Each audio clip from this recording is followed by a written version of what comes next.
Call this meeting in order. This is Assembly's public safety meeting.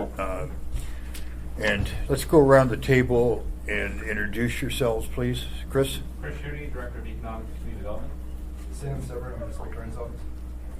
Jackie Amos, Municipal Assessor. Jack Frost, Acting Director of Development Services. Austin Davidson, Assembly. Board Dunbar. Dick Train Assembly. Back there. Debbie Rold, Municipal Clerk's Office. Lisa Slusner, Deputy Municipal Clerk. Fred Dyson, Assembly. Christopher Constant Assembly. Dean Gates. All right, and for you in the room, I'd like you to identify yourself, and if you have a particular issue that you would like for the city or the assembly to consider as we deal with the earthquake and the response and remediation and new things. So just say what the issue is that you hope we cover at some time. And I'd appreciate it if you didn't editorialize at that moment. We'll try to give you some time at the end of the meeting that you can yell, vent, preach, or convey wisdom or whatever. Chief, would you and your colleagues identify yourself? Sure, Justin Dahl, Chief of Police. And Ken McCoy, Deputy Chief of Police. Ma'am? Renee Aguilar, Anchorage Health Department, Public Health Emergency Preparedness Program. Amy Price, Programs Manager with Community Office of Emergency Management. Brian O'Guire, Business Agent with Plumbers and Steamfitters Union. Zachary Hughes, Shopping, Public Media Reporter. Devin Media. The back row?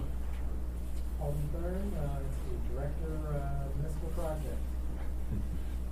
Bridget Guzzi, Catholic Social Services. Chris Reyes, Catholic Social Services. All right, the next row there. Mike Hondell, General Public. Colleen Peterson, Gina Ashman, R&R Interpreting Services. Christine Hill, running for Assembly. I'm here to learn. Cheer up. Learning curve is steep. Natalie Wilson, Legal Assistant. We've been joined by John. And Gretchen Weinhold is on the line. Anybody else online? Just me. There's empty in here. All right, thanks. Sir, would you introduce yourself? I'm Brian Fisher. I'm the state coordinating officer for the earthquake disaster response and recovery. Well, as long as you're standing. Mike Sutton. He's on his way. Yeah, is on his way. He went to the sim. Eugene Prohaven, observer, and I'm waiting for assessment over 45 years, possibly 40 years ago, concerning the earthquake liability. Thank you.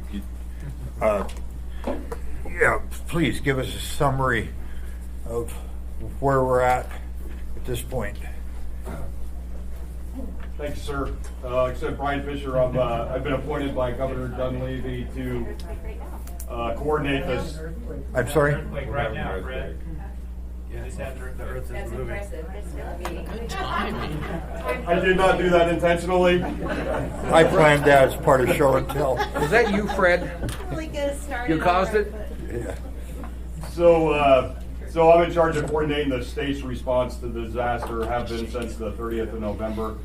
I'll say good news, bad news, and good news. The good news is that President Trump did declare a major disaster for the state of Alaska, including the municipality of Anchorage, as well as the Kenai and Matsu boroughs, for both individual and public assistance. We're very thankful for that. That's the good news. That brings a tremendous amount of funding assistance from the federal government to both the state and the local jurisdictions and individuals impacted. Bad news is FEMA's in town.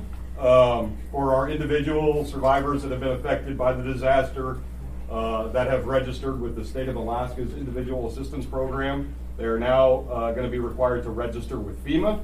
FEMA can't use our application to process payments through the FEMA system. They have to register separately and independently with FEMA. So that's the bad news. The good news is FEMA's programs bring a substantial amount of money greater than what the state of Alaska's program can afford. So last time I spoke to the assembly, we referred our state program could provide up to $17,450 in assistance to individuals and families affected by the disaster. FEMA's amount is twice that much. So if there are eligible damages to homeowners, within a municipality, they're eligible for up to $34,900 for restoration and repair of their homes. They are also eligible for up to $34,900 for what FEMA calls other needs assistance. So their one program is about repairing and rebuilding homes that have been damaged or destroyed.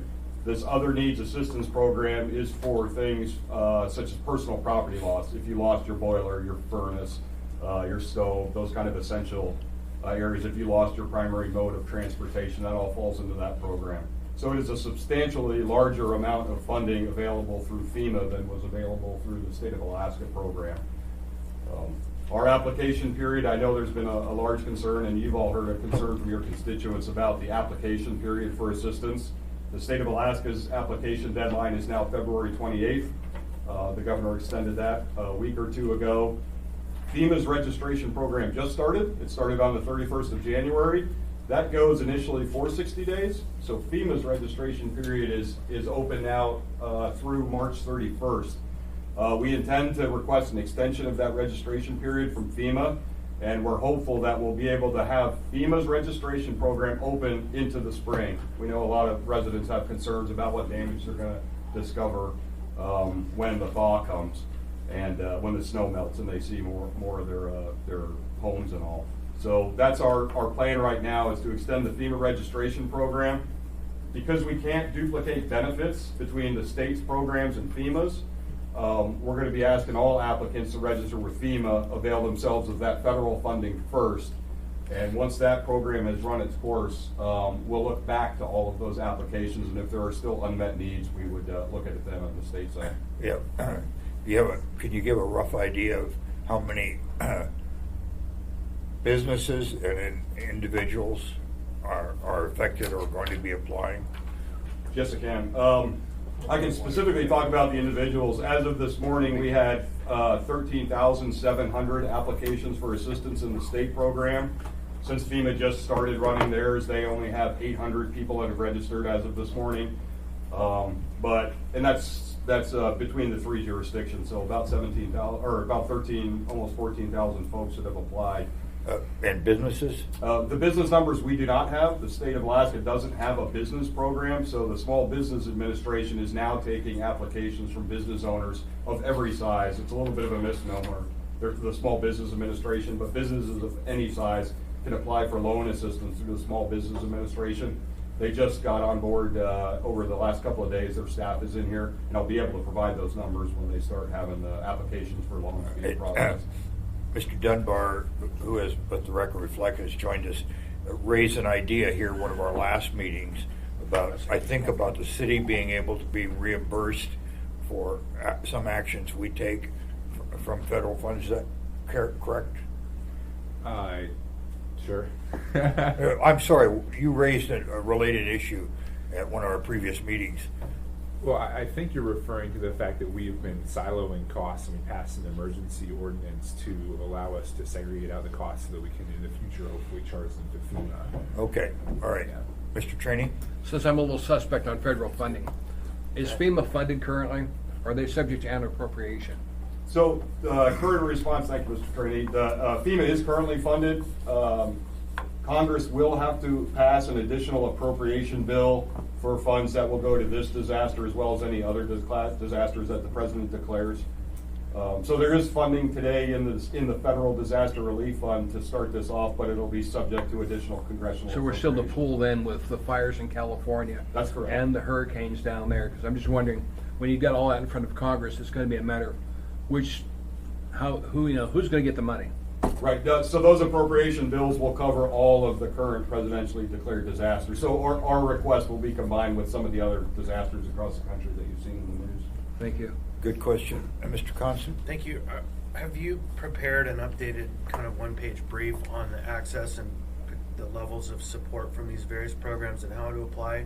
Because we've done a good job of keeping our website updated, but it probably could use an update again. We need that information in a condensed format. We're working on that right now to explain applying for the state program and the federal program. The Small Business Administration has already issued their press releases on how to access it for the business owners.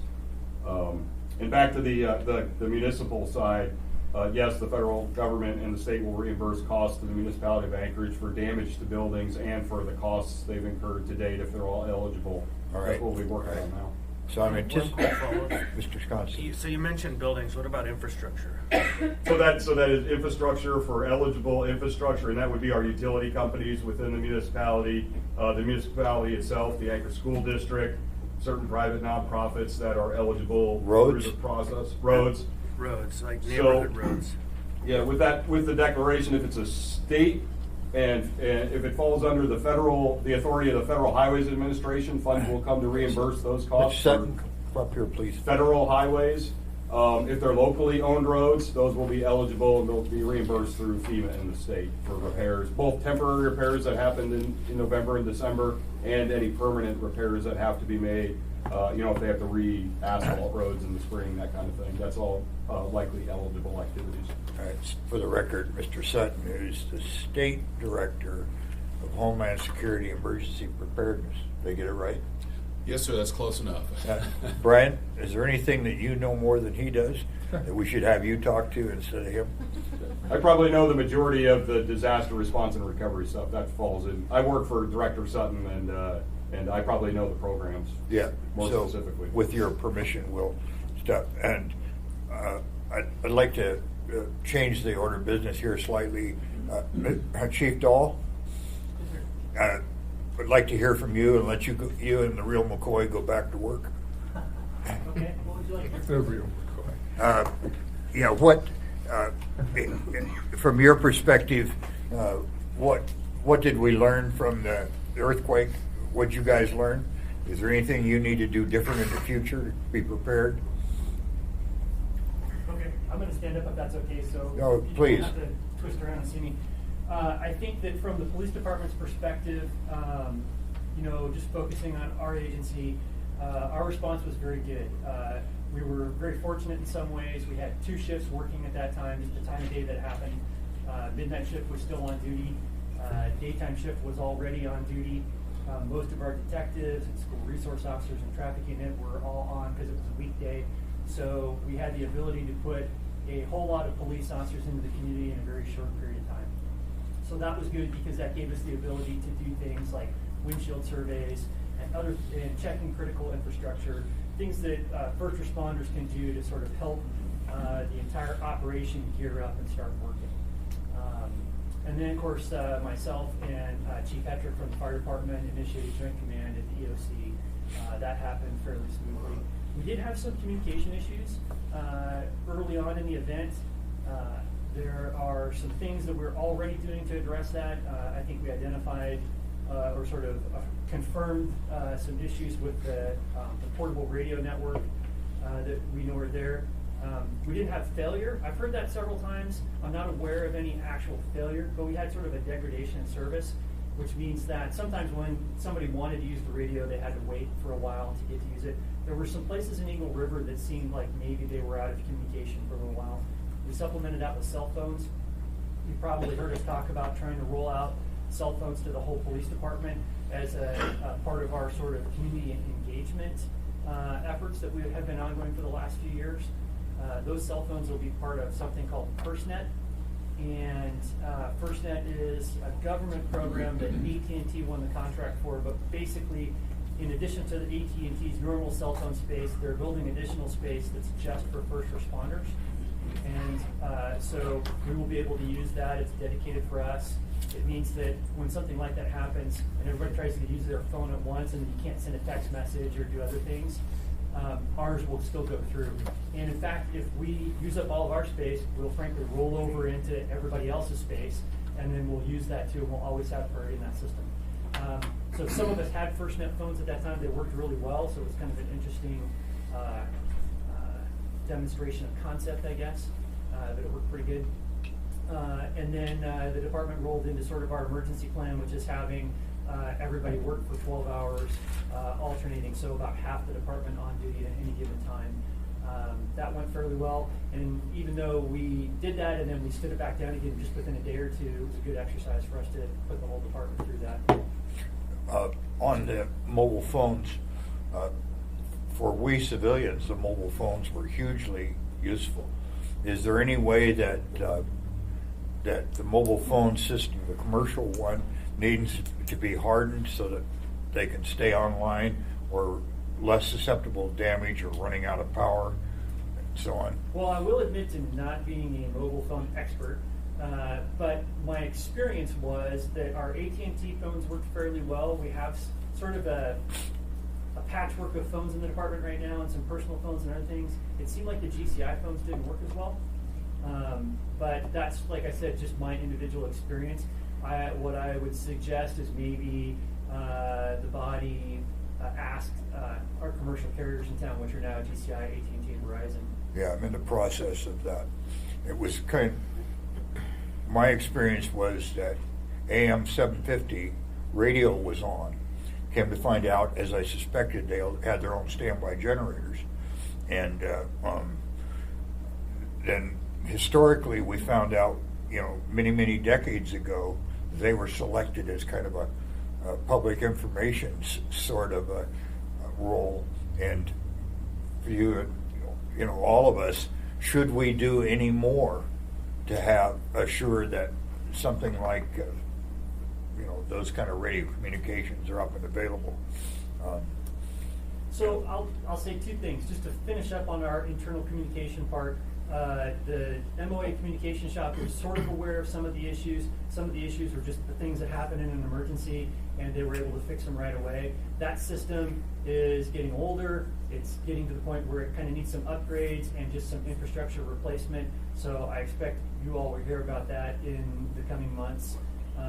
But that's something that we should all be looking forward to sort of modernizing and just continuing to maintain and making sure it's not falling behind.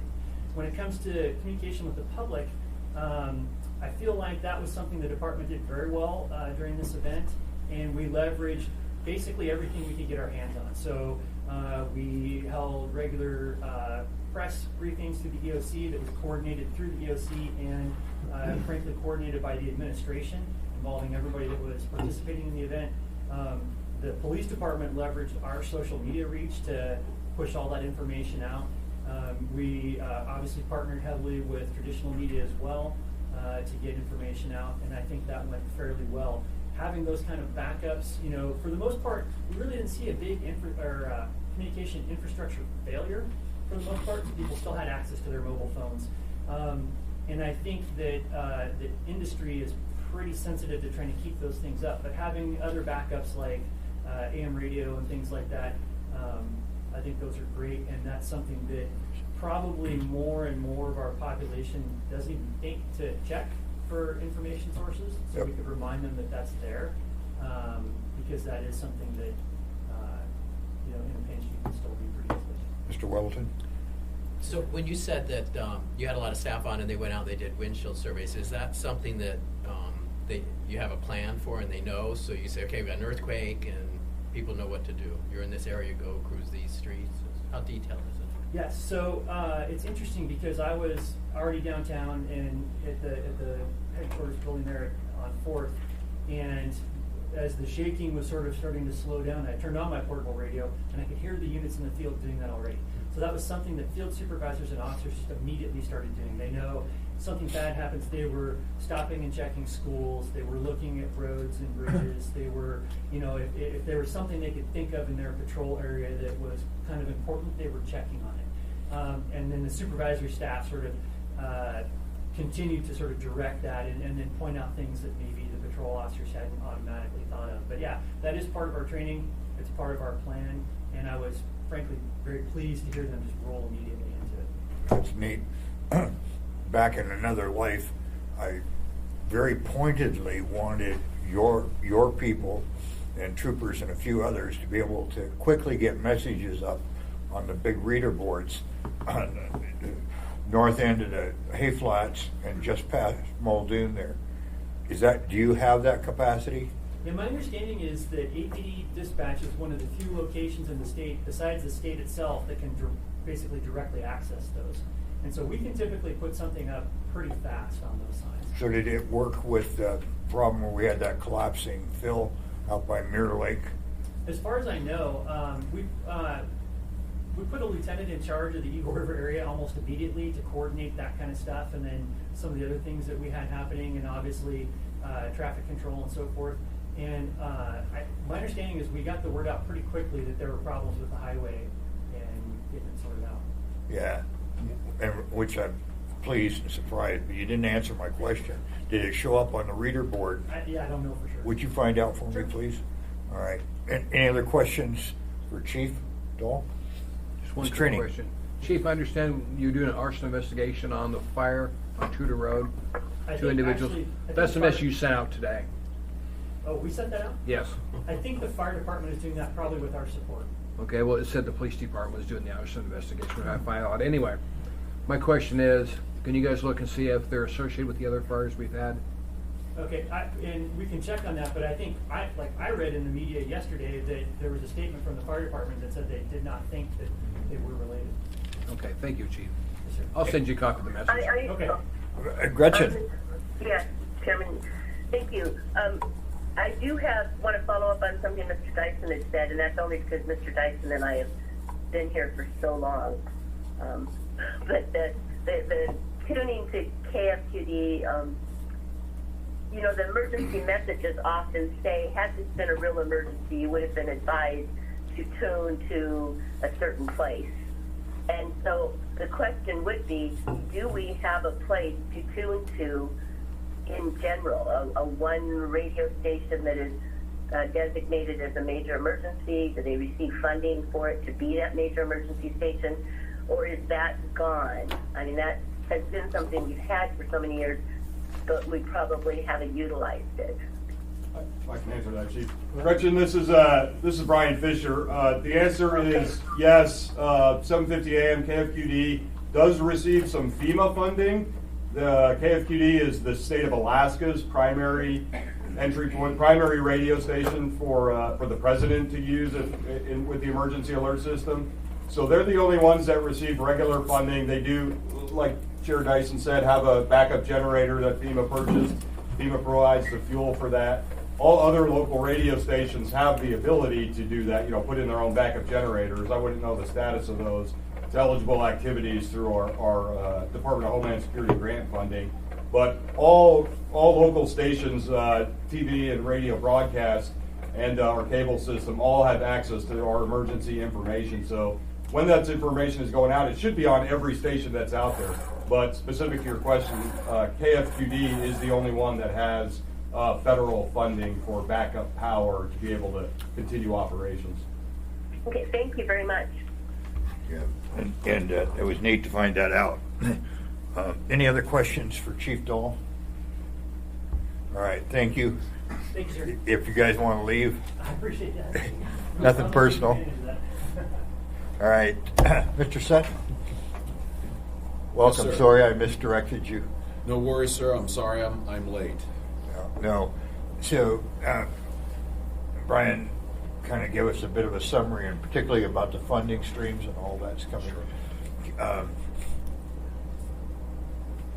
Kind of give us an overview of the physical results of the earthquake and our recovery, and finally end up with what did we learn, and what, if anything, should we do to be helpful?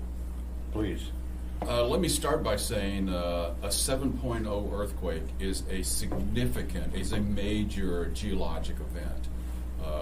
There was a meme floating around the internet which looked back 10 years at all the earthquakes around the world between 6.0 and 7.0.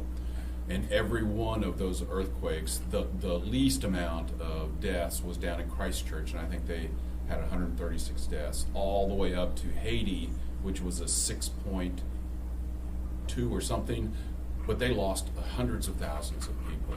So the fact that Alaska, there were no deaths associated with the earthquake and no serious injuries associated with the earthquake, I would like to say is a testimony to the state, the local jurisdictions, the Muni, and your efforts to prepare, to train to plan for, to exercise those plans.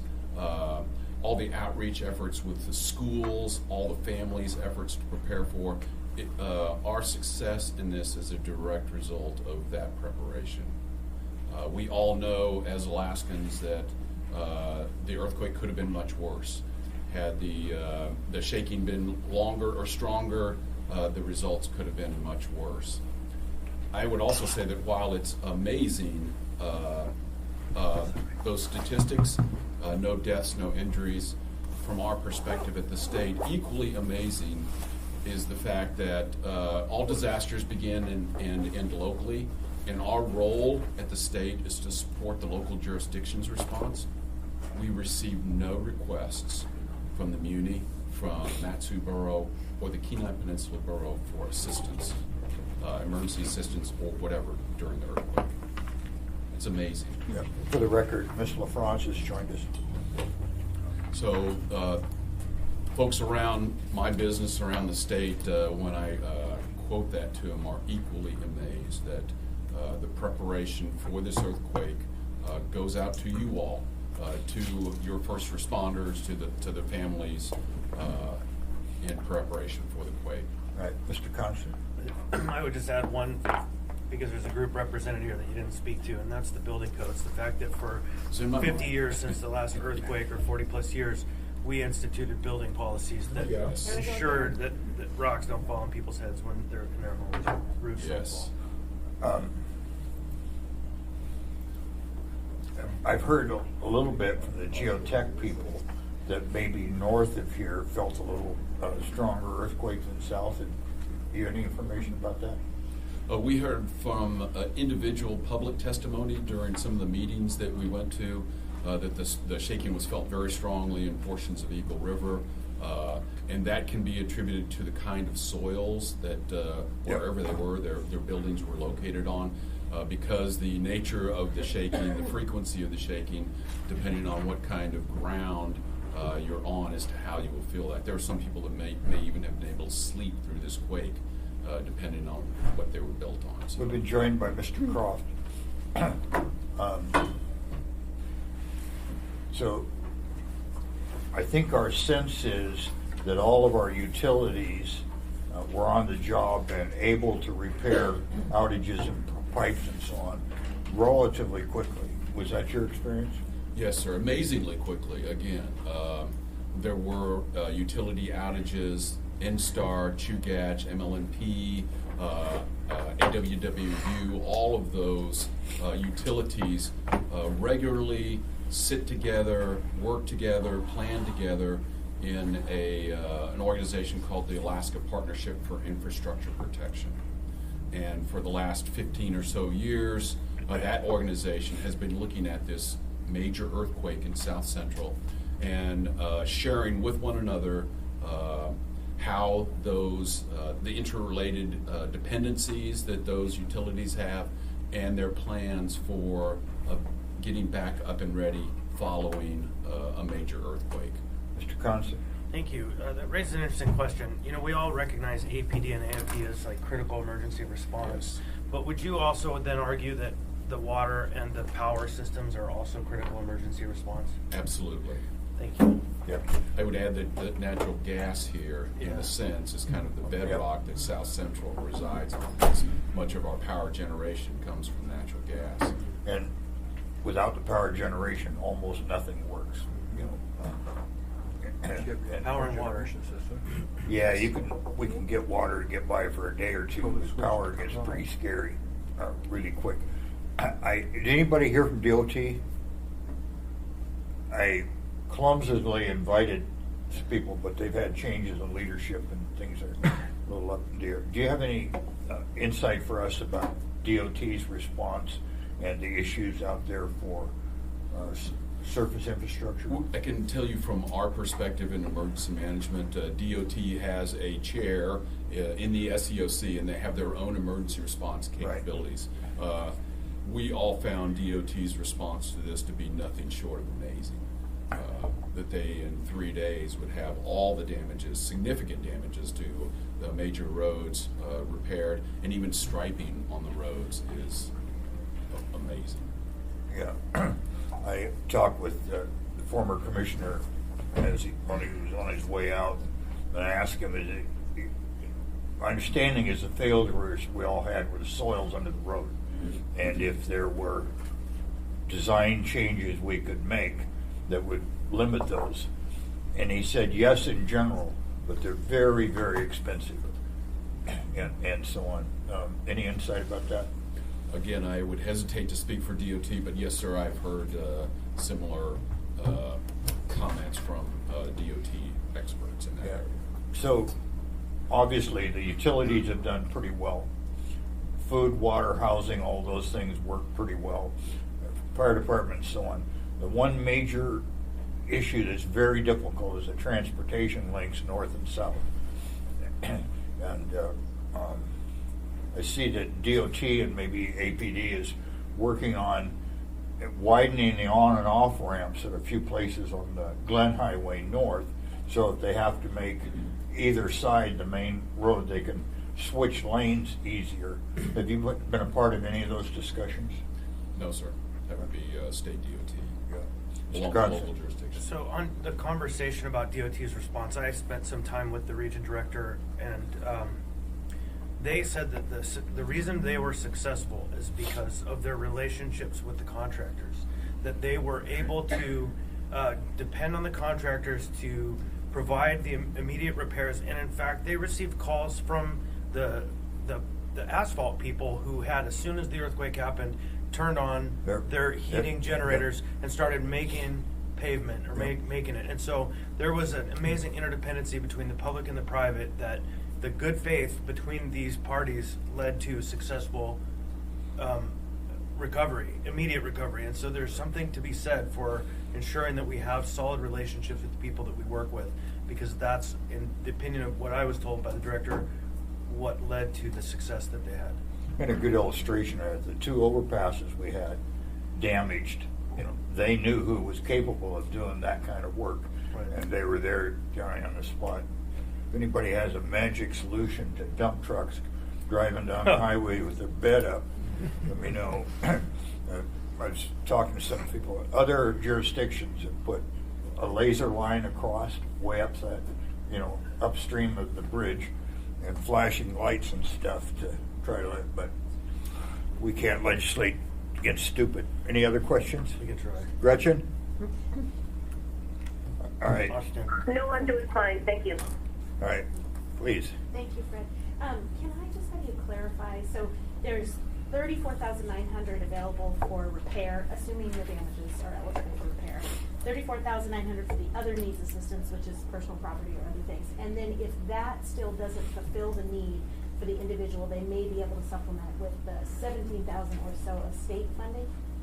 Thank you for that. This is Brian Fisher. If FEMA has paid all of their funding up to those two caps of 34.9, we can't pay anything above that. So if they max out their grants with FEMA in both of those areas, we can't pay above that. That's a federal law and a state regulation. So we can't exceed that. If there are items that may end up not eligible under FEMA's programs, they may remain eligible under the state program. So we're gonna let FEMA run its course, and then we will adjudicate any of those remaining needs. So are there things that are eligible for state funding but not federal funding? I wouldn't know the specifics at this point. I'd have to bring in our program experts to talk about that. Thank you. Thank you, Mr. Chair. Any other questions for Ms. Sutton at this point? Bill Falsey? Yes, sir. We'd like to hear from you. On the earthquake response generally, I'm happy to pontificate on any part of the earthquake response. I will tell you that I have just returned from a trip on a red eye, and I am still finding my bearings. But I will echo a lot of what Please come up. said. Bill is a municipal manager, probably an outstanding one. Where's the earthquake?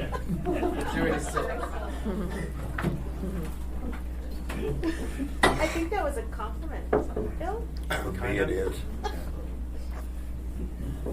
Yeah, from a city's perspective, what have we learned? What have we not done all we can at this point need to finish up on? And finally, what are the remedial actions? And I remember a previous conversation, I think you said towards the end of this month, you'll have a bunch more data to help us plan our future. That's right. So I think everyone knows the top line summary of how the earthquake went for us. After the earthquake, we're through the main repair operations. In January, I asked all the participants to send me some after action thoughts. We scooped all of those up, and I think that we've identified 5 major themes that have come out of them. Like I said, I'm on almost no sleep, so we'll see if I can actually remember all 5. Number 1 was communications. Had the internet and the phone systems stopped working, it would have been a very different show. Once upon a time, the Emergency Operations Center had a whole cache of wireless radios, but folks are aware of a long-standing dynamic that we build the jewel over at the Emergency Operations Center. It sits unused for many, many, many years, and things get robbed from it. And so the Emergency Operations Center and the Office of Emergency Management had their cache of radios dwindled to almost nothing. We had not been doing regular training on the radios. We've identified that as a pretty clear deficiency. So that's 1 of 5. I've asked Trig Erickson, who's the head of our signal shop and maintenance and operations, to work with Kevin Spillers, the head of Office of Emergency Management, to come up with a plan to fix that. The immediate plan is going to be that the fire department is rolling over its radios. So you just saw on the last assembly agenda that they have some number of hundreds of radios that the fire department is purchasing for itself. Many of the radios that they are outsourcing are still functional. They need some new batteries, but we will figure out how to get them into use. Once we have a plan for who is going to get them, and I think it's largely going to be internally, the health department, the 4 battalion chiefs who are going to be doing evacuations in the meeting buildings. Then we're going to have regular training exercises on those so that we will be prepared for when the phones and the internet don't work. Second was very low-level stuff internal to the municipality. Our evacuation plans needed some dusting off. When the earthquake happened, folks weren't really sure who was supposed to tell them where to go, and even low-level things like here in City Hall, we evacuated the building. It was unclear who was supposed to be giving the order to evacuate the building. We went over to the Denina Center. The Denina Center was closed. Then they went to Town Square Park. It was unclear at that point who the real captain of the ship was. Then folks want to know who's supposed to send us home. We need better protocols for all that. We could probably use a megaphone or 2 so people actually can hear what's going on. And then the tsunami warning completely scrambled folks. Folks had no idea what they were supposed to do in response to the tsunami warning. I'm hopeful that we will have fewer tsunami warnings going forward. I told the federal delegation it would be really nice not to introduce a lot of traffic on the way to Glen Alps in the middle of the earthquake next time around. So evacuation plans, I've asked Annalise Roberts in the safety section in the community manager's office to come up with a refresh on the evacuation plans for City Hall, Health Department, and for Tudor Elmore. And then she's going to touch all the rest of the directors to see if there are other facilities that need a second one. That was 2 of 5. 3 of 5. Low-level emergency operations center functionality. So I mentioned that we robbed their radios. It turned out that the industrial coffee makers didn't work. We didn't have enough toilet paper supply. So just keeping that ship shape. Kevin Spillers and Andy Priest, who's with emergency management, are working that into shape. I think there has been number 4 of 5, some drift over time. The Emergency Operations Center has had there's been some philosophical discussions about what form it should take. There are several forms off the shelf that you can get from the federal government. If you take the NIMS, National Emergency Management Training from FEMA, you can have an Emergency Operations Center which is ready to plug into an incident command structure, which is a structure developed out of wildland fires in California and now is required across the United States, so that anybody can show up and say, I'm now the planning section chief, and everyone knows what that means. Our Emergency Operations Center, we show up to it in our normal forms. If you're the director of the health department, you're still the director of the health department when you're in the Emergency Operations Center. You're not the planning or logistics chief. And there are good reasons for that, but I do think that there was some confusion about how the EOC has to work when the incident command structure itself is fully embedded in the EOC operations. Because I believe the model that we had been working with was there's a big wildfire on the hillside. Jody Hetrick's fire department has set up an incident command post at Service High School. They're running an incident command structure, and the EOC is a resourcing agency back downtown that says, you need 5 dozers, I'm going to find you 5 dozers. This was a different event where the whole city was the incident, and everybody had to come to the EOC. We didn't have another place for the incident command post to be set up, and even if we had, the people who would be the incident commanders and the logistics section chief and the planning section chief are also members of the EOC. So we have to figure out, when we have this citywide catastrophe, how the EOC is supposed to function. I think we'll figure that out. I think we'll have additional trainings on that, make sure it's all working. That's 4 of 5, and I'm thinking 5 of 5, which I might just make up so I can say I remembered all 5, was EOC activation. Is that 5 of 5? Okay, so 5 of 5 is EOC activation. We have 3 different shifts. Each chair in the Emergency Operations Center for the municipality is occupied by 3 people. So if you are legal, you could be the municipal attorney or any of the assistant municipal attorneys, so that we can always have a 24-hour rhythm. When we activate the Emergency Operations Center, we have a NIXL alert that goes out just to the EOC members. Some people got that, some people didn't. We just want to make sure that when we do it all again next time, it's a little bit more seamless. And that we have a good backup plan if it's not available because the internet has gone down and the phones have gone down. So I think, as we looked at it, there's a lot of different myriad issues, and a lot more that are specific to different silos in the municipality. Those are the 5 that are cross-cutting. We do have lots of stories to tell about the individual departments. Chief Dahl said that they never really experienced a communications failure at the department, at the police department, that the communications just winnowed. That's true. At the fire department, we did have a communications failure. It's not widely known, but for a period of time, 911 fire did not work. And that was because of a backup generator that wouldn't start. We got it going, and we got it going again. But just like you had the story of the air dispatchers who were landing planes with their cell phones in a truck at Ted Stevens, we had 911 operators who were jockeying their personal cell phones and radioing folks around town. And we got it done. People rose to the moment and they made it happen. But all things being equal, there's no reason why the emergency generator for 911 and fire dispatch shouldn't work. So we're going to fix that too. And we've got lots of onesie-twosies on that front. But as I say, we're going to be doing a fuller conversation for an after-action review. I think it's next week, the 19th. The 19th, and then we'll probably have a bit more meat to put on those bones. But that's the initial feeling. Those 5 are the ones we're going to work on. Yeah, thank you. And I think it goes without saying that the Assembly is eager to help in any way that we can. And so on. I have 25 years experience with the state trying to have what they call land mobile radios. They can talk to everybody on every frequency, boats, planes, and all the surface folks. A world-class boondoggle. And when they finally got something that was supposed to work, it was $5,000 per handheld. You know, it took some of the rural police departments out of the game. And I should say, the municipality, with some controversy, built its own microwave communication system. I forget the name of it, AWARN, is that our acronym?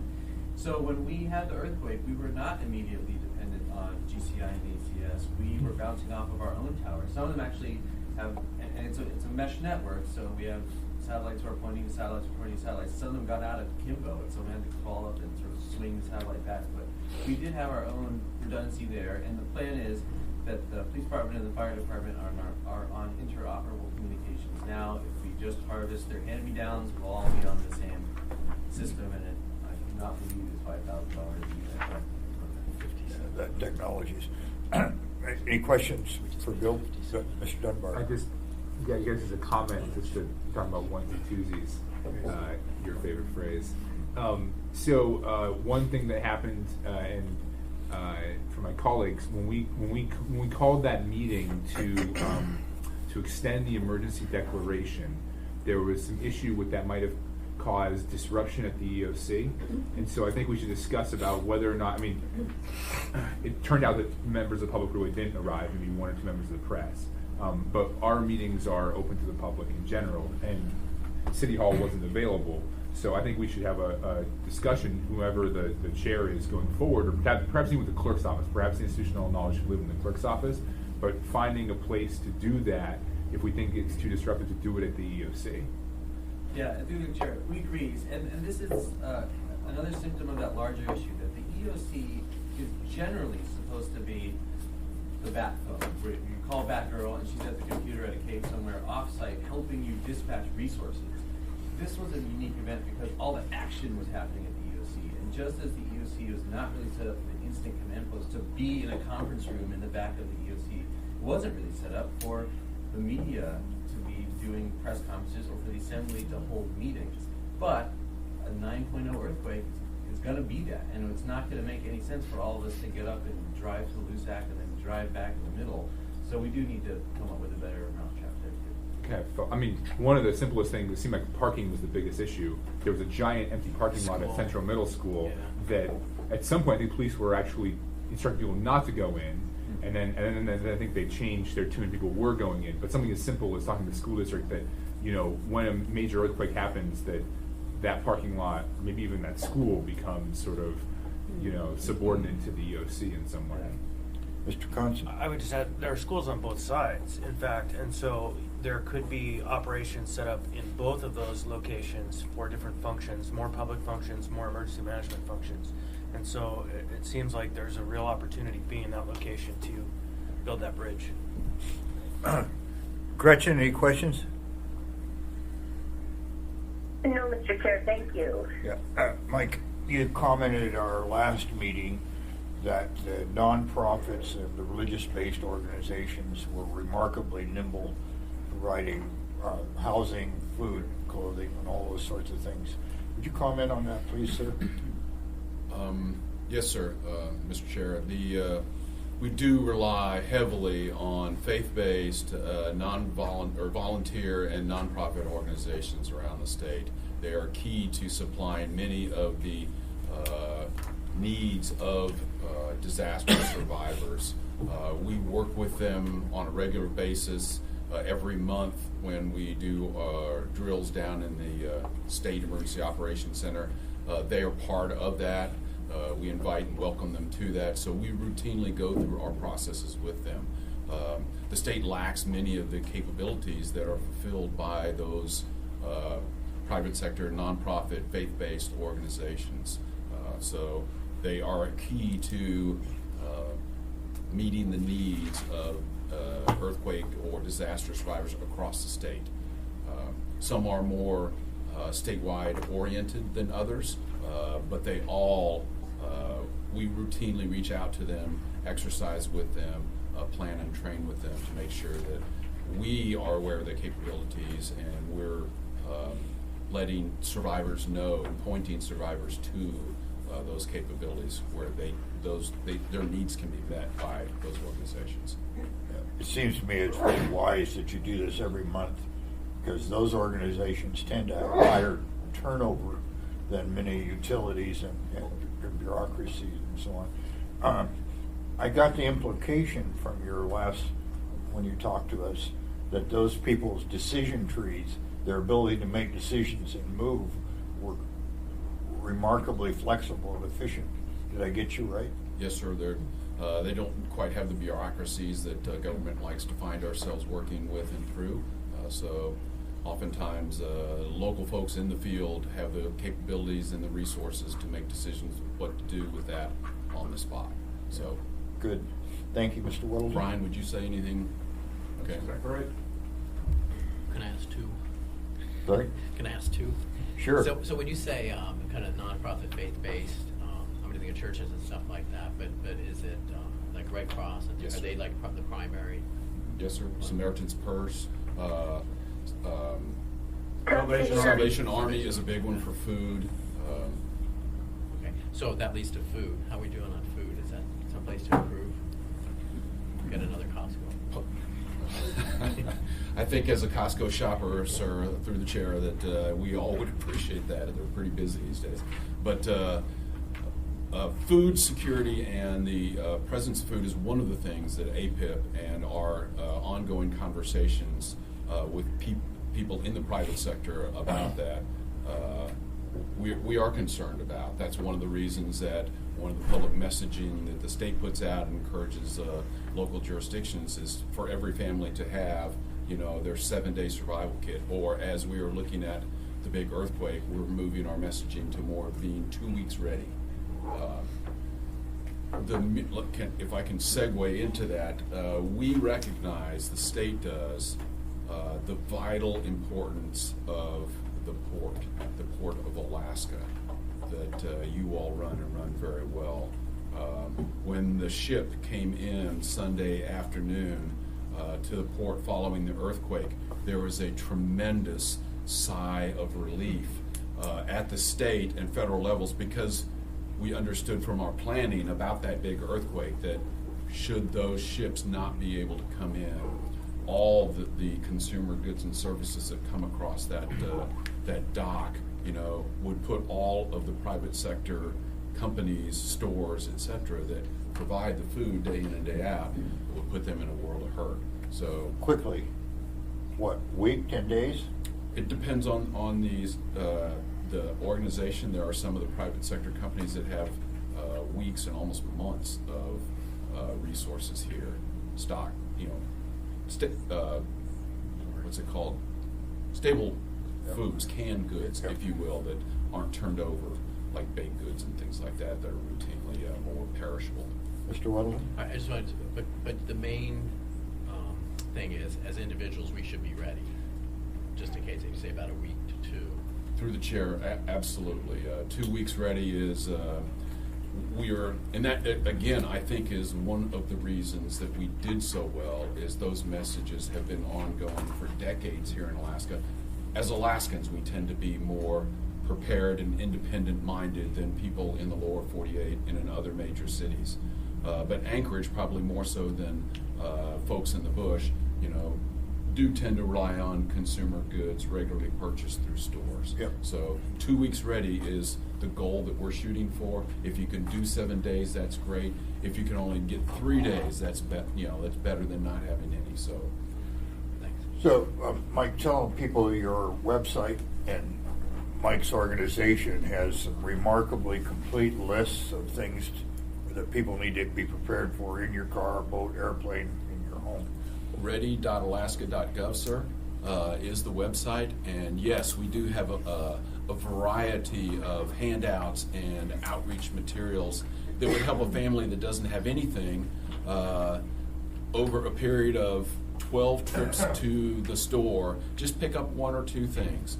Don't need to go up and buy everything that you need all at one time, but we have a shopping list that every time you go to the store, if you pick up 3 or 4 additional things, eventually you can find yourself 2 weeks ready. And it's a remarkable list. Parenthetically, there was major support for our maritime links coming out of Tacoma. Back in the day, there was a strike there, and we were really worried about happening. I talked to the Port of Vancouver, BC. They said, nope, those are our union brothers. We ain't going to help you. There aren't enough trucks in North America and enough room on the highway to bring our supplies in by truck. There's not enough airplanes and so on to bring them in that way. And so that port is really, really valuable and so on. Yes, if the transportation links are still open south, stuff can come in Seward and Whittier, railroad's still there, they can move it. But you can see a combination of bad things can put us in a world of hurt.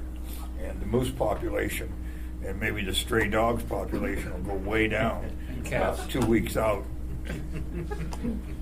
Sir. Through the depression in cats in Philadelphia. Mr. Chairman, I also would like to say that we have been working with the Port of Alaska, and just recently we have, working alongside of them, they have put in applications for, I believe, on mitigation programs that will be nationally competitive, a $10 million application to help improve the earthquake resilience of the cement plant that's there. Also, millions of dollars a request for the bumpers that go along pier side. So there are a number of projects that we have worked with the port in looking at mitigation dollars, ways that we can think about now, improving the resilience of that facility to the major earthquake that we all know is coming. All right. Any other questions for Mike at this point? Bill, Mr. Schutte, I'd like you guys to just kind of brainstorm with us what things you are thinking about we should change in terms of zoning and land use and building codes. Brainstorm? Well, just what kind of things have come up that you think we should go through a process of evaluating? Thank you, and so the room's aware, we were joined by our acting building official, Ross Knopfinger, somewhere behind me, there he is. So we can certainly spend time discussing some of the specific outcomes and observations from the earthquake, and I think Ross is the best resource to do that. I would like to start there. Yes, sir. And I would encourage Ross to sit next to Bill. Yeah, just hit the topics, first for us. Well, I think, as we all know, our built structure performed pretty well. When it comes to designing buildings for earthquakes, we don't go off of magnitude. Magnitude 7, magnitude 9 means nothing. That's just the amount of energy that the earthquake released. If that earthquake was 100 miles away, it's irrelevant. So we go off ground acceleration. That buildings are designed to resist ground acceleration. And the peak ground acceleration the code requires they resist is 0.5 G. G is the acceleration of gravity. And it's looking right now, Anchorage, the Anchorage Bowl itself has a lot of these data collecting machines. Eagle River doesn't. And from what we've seen so far, some of the highest ground accelerations actually occurred in South Anchorage, where there wasn't hardly any damage. And that could probably be attributed to the ground's good, it was up on the hillside. And the buildings are well built. We're inside the service area and it's relatively new construction. Areas of the Anchorage Bowl did see pockets of ground failure. We have not done extensive geotechnical review at this point, but it's really looking like the reasons for those pockets of ground failure are probably more due to man-made things than natural things. Poor quality of fill that was probably done back in the 70s and 80s before the building department was as robust as it currently is. Or lately by crooks.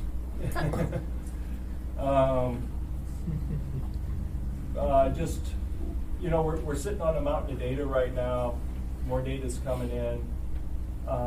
Eventually, we're going to be able to analyze that data, and we're probably going to be able to present a pretty clear picture of how buildings within the building safety service area fare to buildings outside the building safety service area.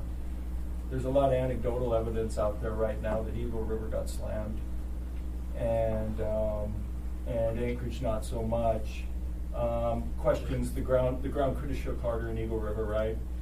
Even if the ground did shake harder in Eagle River, if the buildings would have been built to code, they would have been fine. Correct. Yeah. Not to contradict you, but we've got a significant number of commercial buildings and public use buildings that are not occupied and so on and so forth. And those were built to code and building safety. A long time ago. McDonald's wasn't that long ago. Well, but there's no oversight, though, on those commercial buildings, right? So the school district buildings, there's oversight. If they build or renovate a school in Eagle River or anywhere in the community, they got to get a building permit and go through our plan review and inspection process. If they build a McDonald's or an apartment building in Eagle River, there's no requirement to get a building permit and go through municipal oversight. Yeah, that was not my memory, but you must be right and me wrong. My understanding that the building safety only applied to domestic, and the commercial and public use buildings were built to the same standard and inspection. I hope I'm right and you're wrong, but my guess is you're right. With the seismic analysis, will we start to have enough information for when somebody wants to build or develop? We can say to them, our best knowledge is your soils may be unstable. You've got to do a geotechnical investigation and come up with a mediation plan, and then we're going to inspect what you do there. So inside the building safety service area, everything other than single-family homes and duplexes, they have to do a geotechnical investigation as part of the building permit process. So we know it's we know it's in the ground, and the engineers designed the building for that ground. Okay, if there's a potential that ground could fail, that building is gonna have to be designed with a very robust foundation that'll hold the building together when and if that ground does fail. Or excavate the overburden and put in rated soils and compaction. And there's an exception to that for houses. You know, many of you've seen the seismically induced ground failure map for Anchorage, and it's broken down into these hazard zones 1 through 5. And any homes built in hazard zones 4 and 5, those homes require a geotechnical investigation. And then in addition to that, we've got the known landslides in Anchorage, the Turnagain, the L Street slide, and whatnot. Any new homes built on those even have more robust foundations. So, but outside the service area, you know, there's no oversight. It would be up to the developer as to whether or not they're going to do a geotechnical investigation. Do you anticipate that this administration will recommend that the building safety codes be extended to the entire municipality? Oh, I would say that's a very common sense thing to do. Let the record reflect the answer was yes. Mr. Whittle? Well, I want to clarify Oh, that. sorry. So the code is the same everywhere, but we simply don't inspect outside of the building safety service area. Correct. There's no requirement to get a building permit, and the essence of a building permit is plan review and inspection. That's what you're paying for. And there's no requirement to get that building permit outside the building safety service area. They can choose to get one. And we currently have a house right now where the homeowner has chosen to go through our process of plan review and inspection. Mr. Traney? Thank you, Fred. Ross, we went to third-party review outside of the Anchorage Bowl, Eagle River Chugach area. Has that been a problem for you? Because from what I'm hearing, we've got third-party review. They don't have to go through you guys, except for the bowl area, but we have no reassurance that they're actually living up to the code. So we have third-party plan review. That was an ordinance passed that applies to. I know I voted on it. I remember it. Yeah, it applies to the building safety service area, where the builder has the option to hire their own plan reviewer and not have a municipal plan reviewer look at it. Our inspectors are seeing mixed results on that. You know, it's. I think we have better consistency if it all goes through our muni plan reviewers, but at least those homes are still undergoing municipal inspection. Mr. Gates? If I recall correctly, that third-party plan review process was only available for single-family homes and duplexes. Right? Correct. And residential structures, not commercial. Correct. I'm sorry. The muni inspectors are available for private builders and homeowners who want a municipal inspector fee for service outside the building service area, building safety service area. Yes, a resident of Eagle River could choose to get a building permit. They would pay additional fees. Yes. Over the cost of just a land use permit. Yes, and the inspections that go with it. And they would get the plan review and the inspection. Thank you. Mr. Traney, follow up, and then Mr. I'm just Cox. concerned about the land failure we saw in some of the single-family homes. The duplexes where they had the land sloughed off, those homes can't be used again. If the city had been doing that inspection, would the city have picked that up, or is that just the luck of the draw? Are you talking the River's Edge condominiums in Eagle River? Yeah. I have not seen the geotechnical analysis from that. One of the primary concerns that there appears to be is the individual who developed the land up above the condo development pushed a bunch of dirt over the steep hillside. And all that dirt is probably sitting on an organic layer and can potentially slough off the springs when things start to melt and whatnot. That's one of the primary concerns there. Now that probably happened 30 plus 40 years ago. Yeah. But you're right, today in the municipality, the building safety service area, that wouldn't happen because of the oversight. Okay, thank you.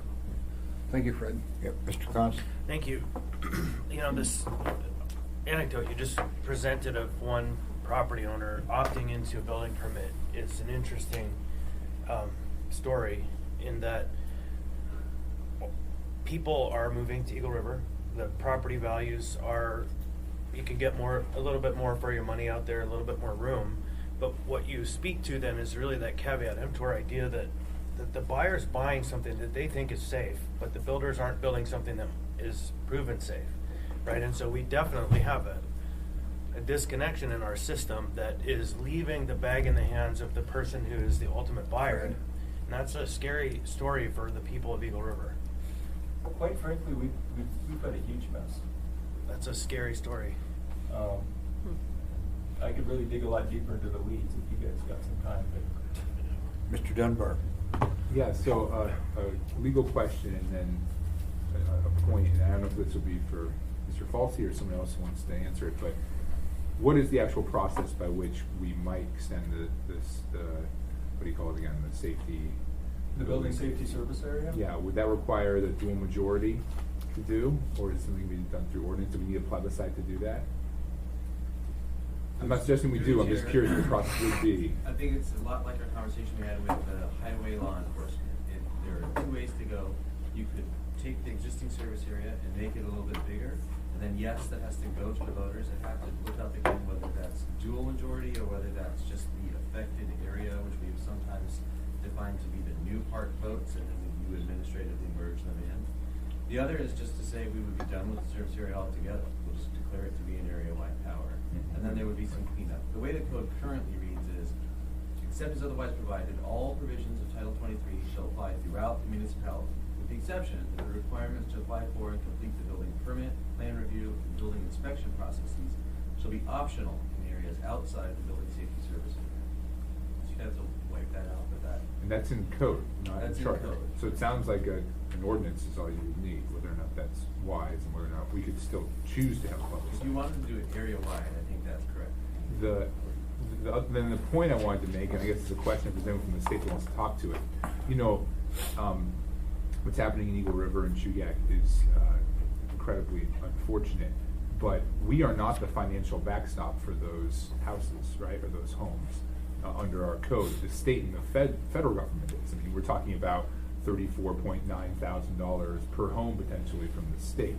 And so I'm curious why the state isn't more interested in enforcing that rule. I mean, it's not us ultimately that's on the hook. We have a moral duty to help them, but we don't have any program to make those homeowners whole again.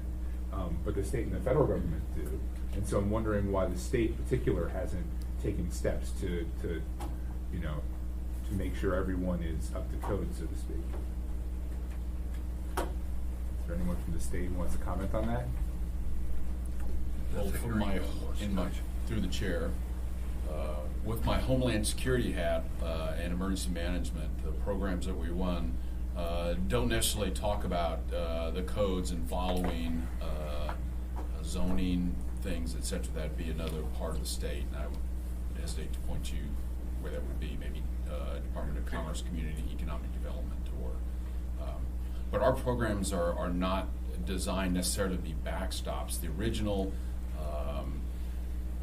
individual assistance program, which is the program that provides a $17,450 for family, was originally designed for disasters that happen in Bush, Alaska, where a storm would come in and would take a family's ability to survive away. It would wash their snow machine or their fish wheel or nets, would destroy those very things that they used to live. And the cap on the program was $5,000. So that's the original program. The original intent of the program was not to take over local jurisdictions, home rule state kind of prerogatives, but to assist people in the bush with getting back on their feet and helping them with their subsistence lifestyle. But as Alaskans, that program is for every Alaskan. So whether you live in Anchorage or whether you live in Tuntatuliak, the same program is here to meet the community's needs. And that's why our program is, I would say, it's not going to make any family that has significant disasters. It's not designed to make you whole. It's designed to provide a small measure to help get a family back on its feet following the disaster. And it's more reimbursement oriented in mind to if the families would do the repairs and construction, we take those receipts and and we look at what's eligible for our programs, and we would write the check based on those kind of reimbursement oriented. Does that answer your question, sir? Yeah, thank you, Mr. Chair. On the former subject, I think that the damage to single-family homes and so on is not significantly more in Eagle River than here, and the most buyers and virtually all the lending institutions require a building inspection, and so it's not the city's inspector, and I think there's a valued argument that the city inspectors may be more equipped and so on, but the lending institutions tend to take care of their own interest and exposure on it, and so on. So the immediate thing that you see in Chugach Eagle River is the businesses there shut down, the commercial buildings. I think that impact, I don't have the figures, is significantly higher than the domestic. Mr. Constant. Now you just raised a question. I'm curious what inspection you are suggesting the lenders require. Most lenders don't require an inspection that I'm aware of. They do require an appraisal so that they understand that the building meets the general standards. But I have never, in at least my residential work, seen a lender require an inspection. A buyer may request an inspection. It's a different kind of inspection when you're doing a home purchase than it would be a building inspection. It's not like in the nuts and bolts verifying that you put in your straps and bracing. It's after the sheetrock is on and everything's painted. Do the systems appear to be functioning? And so I think there's a substantive difference unless you have different information. Yeah. And certainly the inspector that the lending institution is going to require, he's not going to go out and tear down the sheetrock around the joints and so on and so forth. But should and does indeed look at the foundations and all those and so on. But that's optional. That's not a requirement. My understanding is the lending institutions do want to know that, but I don't have my own information. That's second source. We'll get back. From how I understand how it works is whenever a lending institution requires an inspection, and what they're doing that is they're protecting their investment. So it's not for the home buyer, but they're protecting their own investment. So they require an inspection. Yeah, that's my understanding as well. What we need to find out. Yes, sir. Through the chair. So yeah, it's too late in the ballgame at that point, right? To have this taken care of at the lending inspection. Now, interestingly enough, and I just met with the structural engineers of Alaska yesterday, and we had quite the conversation on this. Some of the non-compliance we're seeing, even on homes being constructed right now, today, is obvious. It's the nails that they're using to nail off the structural sheathing are too small. They're spaced 12 inches on center. There's no defined shear walls. And it just goes on and on. But so that stuff, you could actually walk up to a home that's 30 years old and go look at it and see it. And that's kind of cool because there's an easy fix to that. You can actually go re-nail it off. Creating the lateral load paths requires installing the earthquake-resistant hardware. That's all going to be hidden by finishes. You know, that's not going to be picked up by any home sales inspection. So, and we're not seeing that stuff go in these homes. Years ago, we did change that are typically under construction even today. All over the community? No, outside the service area. Bring it back in with a lot of conflict. Yeah. Inside the service area, it's the standard thing. But. Any other questions, Assembly members? Mr. Dunbar? Well, I'm not sure who this is a question to, but one way to determine in the next year the impact on families and whether or not it would be relatively easy to do. If you assume that the ground speed was relatively similar, and we'll have to get that, the ground acceleration rather, we'll have to get that data. But then you could just track bankruptcies. I mean, that I think they're going to be. Somebody correct me if I'm wrong, but there's going to be a number of personal and family bankruptcies over the next year, and probably into the hundreds if some of these houses are total losses. And if we could figure out where those bankruptcies are originating in, then that would be a way to track the damage in a better way. Mr. Welton. Did I cut you off? No, I guess, I mean, if anybody wants to add to that, or if there's any plan to do that, I think it. Wouldn't it just be Mr. easier to Chairman, see? Or through the chair, Mr. Dunbar, there's several different metrics available for evaluating the overall impact of the earthquake on the residents of Anchorage and Eagle River Chugiak. You've identified one that I don't think we've talked about before, so that's created.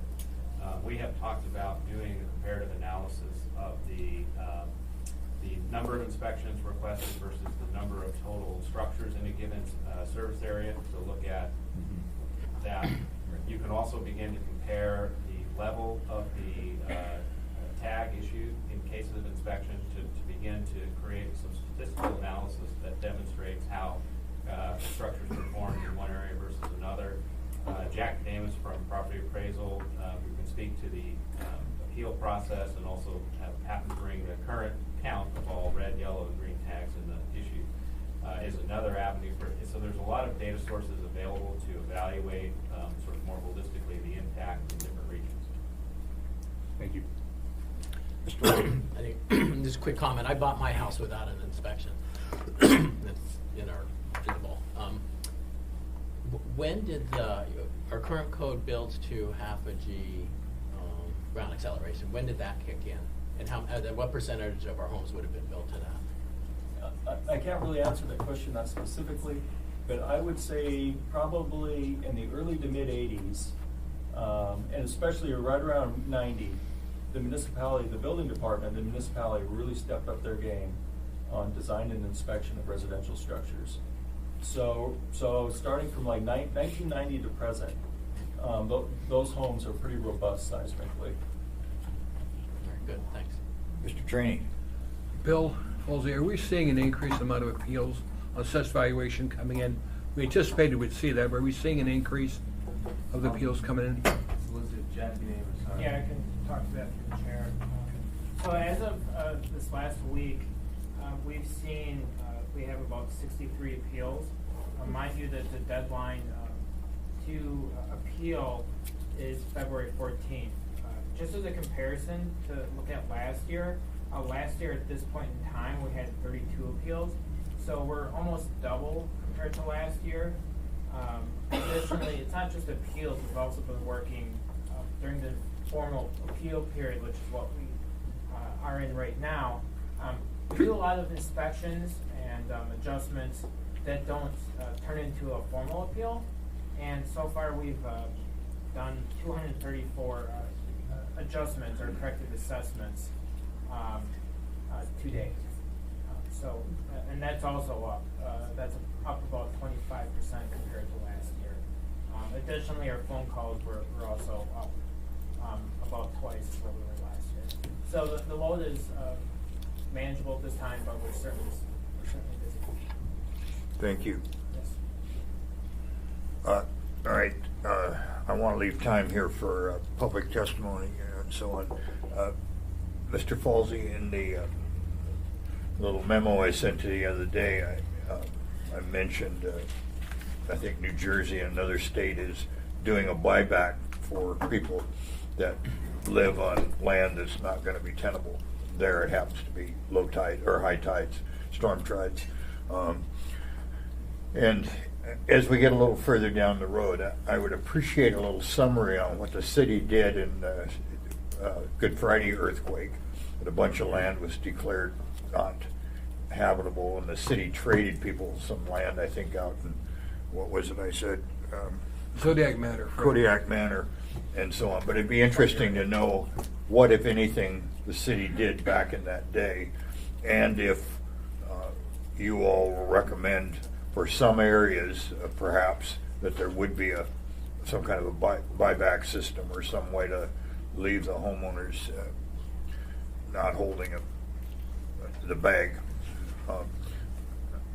Mr. Constant. Just on that note, quickly, those homeowners did then sue the city and reclaimed and attempted to reclaim that land and have that, thus rebuilt on that land and own all the liability that they could. And so I would suggest we be very careful in the offering of trades of land, because It can be abused. We paid both ways. We paid on both ends, yep. Yeah. And we'll pay again when they collapse in a 9.0 in the All future. right. So any other comments, questions, from assembly members? Sir? Yeah, through the chair, yeah, we're not seeing that type of whole-scale land failure. Yeah. You know, the 64 earthquake had massive land failures that Yeah. we did not see this time. So you math majors know this, but the scale is logarithmic, so it's a 7.0 is 10 times worse than a 6.0. Is that right? I think that's right. Well, you Mike? got amplitude 32, and sir. energy. Sorry? It's 32 times more than a 7.0 is 32 times more than a 6.0. Okay, all right, so I'm staying corrected as usual. All right, what I'd like from the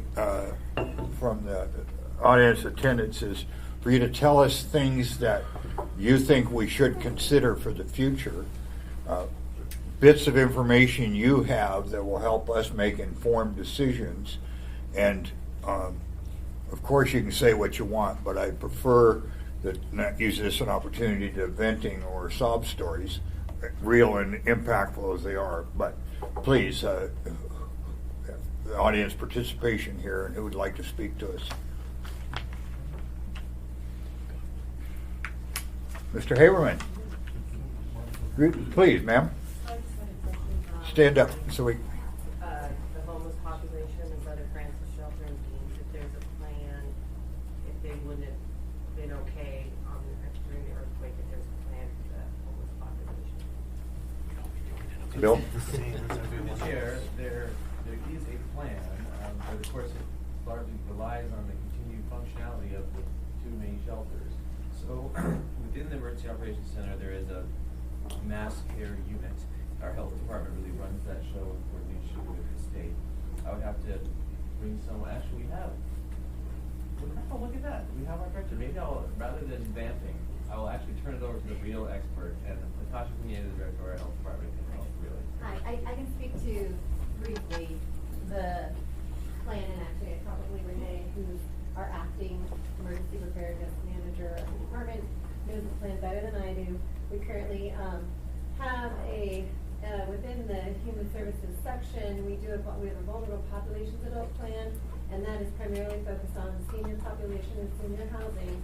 And we work with them to have their plans in place for what they would do in an emergency, and all of those assisted living homes and those senior houses have a plan that they would put in place. But like in this earthquake, when there were issues with two of the large housing structures, we were able to prioritize getting them services, and that was provided very quickly. We were in regular communication with Brother Francis and Beans. They had power out, they had water issues, and we were able to prioritize getting those items repaired as quickly as possible so that they could be housed. Some of you know that Rural Cap also had issues with the plumbing that goes onto their site, and they were able to pull together a church housing for the very first night, because really, as same with all the assisted living homes, each organization has to have their own emergency backup plan, and then the emergency operations helps assist and prioritize. And then in the case with Rural Cap, they had, I think, 47 residents who were able to get into a church for the first night, but beyond that, were unable to be housed anywhere else. And so we were able to house them in the mass shelter that we had stood up in partnership with all the people that were working on that. So we had a section of the shelter that was set up for the Rural Cap residents, and then a section of the shelter that was set up for everyone else, because the Rural Cap residents required PCA services and other kinds of things that we were able to put together in this particular case. And luckily, the shelters were able to function fairly quickly, and they all triaged and worked together throughout that day as we got all the power and everything else going.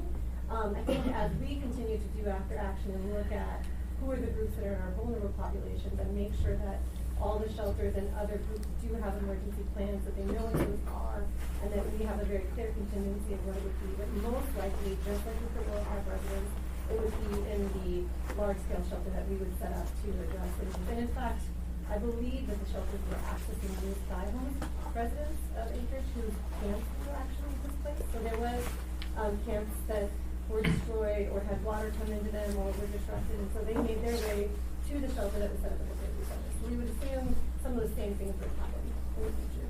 But Thank there's you. always room for improvement. Thank you. Anybody else? Sir?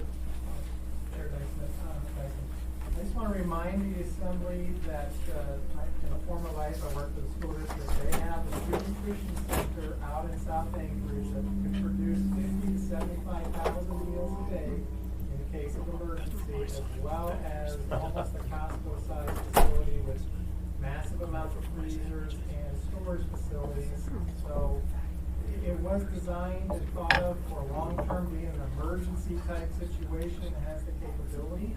And I would just remind that I think it would be important for the school district and the municipality and potentially the state just to keep that facility in mind for future disasters. That it has the capability of supporting a large population of our municipality of Anchorage residents from a feeding perspective, as long as that facility is kept with power and food and lines and all that kind of stuff. So it does have the capability. Obviously, school is out and we weren't feeding kids during that time period, but in a disaster emergency facility, to be able to produce food for an extended period of time, structurally and all the other things that go along with that particular building, if everyone works together to make sure it's available, it does provide a great resource to the community in the needs of food. Thank you. Mr. Haberman. My name is Eugene Carl Haberman. I live in the Massachusetts Valley, follow the public process. The public process on appropriate decision made by the governing body for like public interest. Approximately 40 years ago, I raised a question to Senator George Sullivan. I also repeated that question to get answered to the Public Safety Committee as a whole a few days after this most recent earthquake. Didn't get answered. The question I had raised then and still didn't get answered is the municipality of Anchorage liable for allowing the public to build in high-risk areas. I couldn't help but notice also in this conversation by the similar comments that the administration said a few days after the earthquake in there, that how well we succeed and no one got hurt and little damage. But as time progressed, we saw a lot of damage occur, and people were attacked, schools were closed, and children are going to different schools. What also is the conducting a policy of indifference, and when I say policy of indifference is you allow it not to question the issue of allowing to build in high-risk areas, allowing and not to go immediately into those schools, determine if they're in high-risk areas, and say, hey, we can't have children in high-risk areas. It's business as usual. This is what's going on, and with respect, it's also going on in the valley too. Okay? And so in fairness, but I would also like to give some credit to the Anchorage in one degree, okay? As a valley resident with over 100,000 people there, I witnessed a situation when the earthquake happened, and we were in the dark until the Monday following when the borough had a press conference. And I do give credit again to the municipality of Anchorage for getting that information out, coming together, letting the public know more of what's going on, and that creates less concern because people are more aware of what's going on. But it's business as usual in Anchorage, in the valley, that we're kept in the dark, and we still are kept in the dark. And then the last point I'd like to raise is concern is that it's on an issue that I had not addressed as connected, is dealing with appraisals. Notices went out, and it's basically a 30-day notice thing. Now, you're hearing, the comment here was saying how many have submitted a response.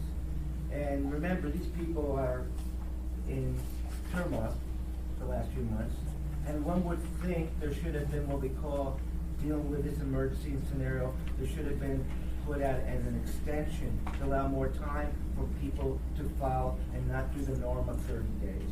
And thank you very much. Thank you. And Mr. Constant, Mr. Croft found a way for us to extend the appeals on the assessment. Is that correct? I would defer to Mr. Cadmus in our thinking because he's the expert on the subject. But yes, we're clearly in discussion on that, and we have an item coming before.